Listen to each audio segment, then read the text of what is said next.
As a Mexican American, I found the Bracero program to be a really important topic and that is part of the Latino studies because I think about how I'm here and how many of our great grandparents or grandparents went through this process. So I'd like to talk about the process of how it went, the development of it, and the end result. These are some of the factors that played a role into the creation of the Bracero program. One of them is the neighboring policy, which occurred in the 1930s, which was an attempt of the United States to try to make good relationships between itself and Latin American countries like Mexico. The Second World War is actually a very important event into the creation of this program because there were many deaths, which caused a shortage in labor in the United States, and Mexico and United States had become great allies during this time, which then led to the creation of the Bracero program.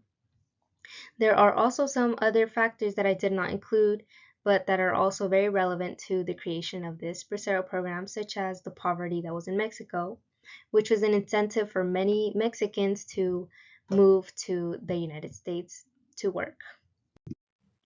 Just for some context, the Second World War was very important during this time as it led to the Bracero program. As I mentioned, the United States needed agricultural labor after there were many deaths and there was a shortage in the United States. And the neighboring country, Mexico, had many Mexicans that were willing to work because they were also very poor and they earned very little wages. So it was a good incentive for them to move to the United States. And this is what created the Bracero program and how many Mexicans were able to legally immigrate to the United States to provide for their labor. Many Mexicans moved to America to provide for the labor, and about 5 million people were contracted under this program between the 1940s and the 1950s, where there was a big increase of immigration that was very legal during this time.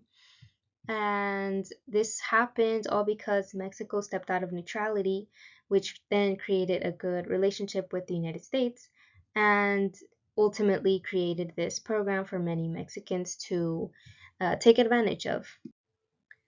So the Bracero program was painted as a really pretty picture, and the news basically only shined light on all of the good parts that Mexicans were earning good wages, that the agricultural um, uh, industry was increasing in its labor, when really there were a lot of other consequences that was not, shined into the light. One of them is low wages. A lot of Mexicans earned way less than a local American, and this they were denied fair wages, health insurance, housing, meals, transportation to and from from their place of employment. And this really questioned a lot of the things that were written in contract because they were not seen physically, such as a good place to sleep in, a good place to eat. There was none of that was once included in the contract, but in real life, there was none of that was promised, which was a huge consequence and a huge disappointment to these Mexicans because they were here to work and they were excited that they were going to be welcomed, and that it just was the opposite of what they were expecting. I think it's really important to take into account the medicalization um, aspect of this part of the program because they were neglected. A lot of Mexicans were neglected during this time. I quoted Molina in this because I found this really interesting. During this time, many people believed that Mexican people would spread disease because who would catch this disease were workers on the railroad, which resulted in being primarily Mexican. Now, the reason for this was they were denied a lot of sanitary resources, such as their bathroom was right next to where their place of eating was, which, added a stench to their rooms.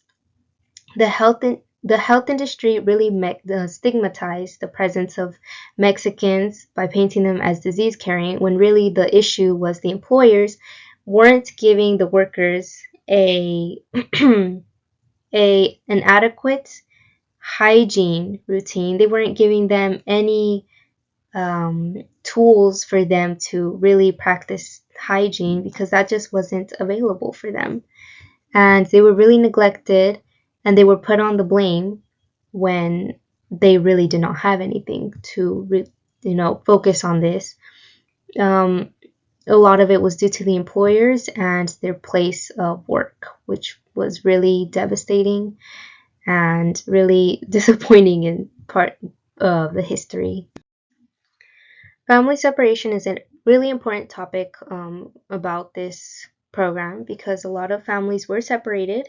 Mothers, could not, women in general, could not be a part of the program because only men were accepted for their labor. And this resulted in a lot of broken families. A lot of Bracero fathers had to leave their homes, and while the Mexican women stayed in Mexico with their children. And like I mentioned, Mexico had a state of a very poor, um, a very poor economic state, which resulted in a lot of children to start working at a very young age. 7 years into this program, it is estimated that 385,000 Mexican men were separated from their families.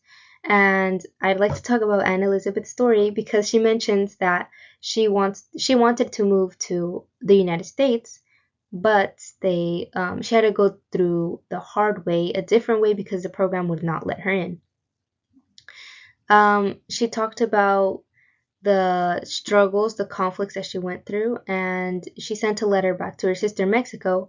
But what they would do is that the government would censor any letters that spoke badly of the Bracero program, which was really upsetting because no one really knew what was going on with the Bracero fathers because they could not communicate with the mothers that were in Mexico.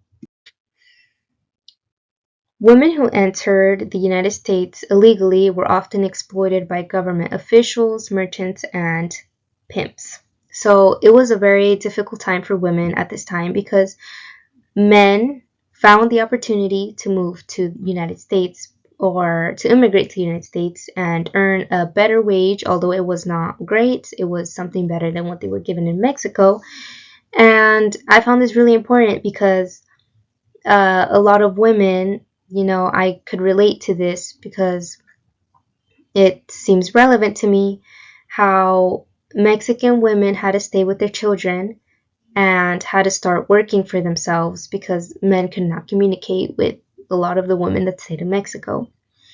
And this is what really called my attention. One of the quotes that I cited here from Rosas was, consequently, women would be taken advantage of on their journey of crossing the border to the United States. And whenever someone tries to send a letter back to Mexico talking about the Bracero program, it would be censored and it would never be sent. As a result of this program, towards the end, once this ended in 1964, Mexicans were really recognized for the political power that they gained from this program after it ended. One thing that really occurred during this time or during the program was that Mexicans did not stay silent. They created letters. They made sure that their voices were heard, even if it had to be translated. This was a huge social and political shift for a lot of Mexicans and a lot of Mexican Americans as well, which is why I really found interest in this and feel like this was a step towards the Chicano movement because they realized how much political power they have, they realized that they have a voice, and they realized that they could really make a change in the United States. So that was the information that I had for the Bracero program, and thank you for watching. Here's where I got all the works that I mentioned in the slides. This is where I got all of my information from. I found a lot of these very interesting and very insightful, and I feel like I got a sense of more identity because I know more about the people that were here before me. And thank you for watching.